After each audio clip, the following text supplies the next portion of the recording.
Those are all rich sources of butyrate, and that can help protect the lining of the cell. The cells called enterocytes really get hit hard with citrinin and also MPA, mycophenolic acid. I have my patients use insoluble fiber as a binder if they can tolerate it. Some of you SIBO people, that's a little tougher to do. Psyllium husk and flaxseed and chia seed, that's on the no-no biphasic diet. So you can use sunflower seeds, sesame seeds, and pumpkin seeds, grind them up like 2 to 4 tablespoons, grind them up in a coffee grinder so you get them chewed up and you get a lot of surface area for binding, and then just sprinkle that over your food. It makes doing binding so much easier. All right, do I know if dysautonomia is from mold or because of stress of the nervous system from chronic health symptoms? Dysautonomia is mold can definitely cause dysautonomia.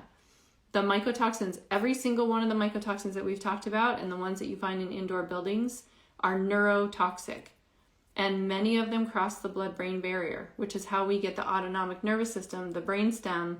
That's how it gets involved in this, and then it doesn't function as quickly, and it gets a little hiccup in it, and that's where we can get these dysautonomia symptoms. Pupils opening, dilating and constricting, dilating and constricting, not accommodating to the light, and then it doesn't constrict enough, or it can't hold the constriction, and that's where people get light sensitive.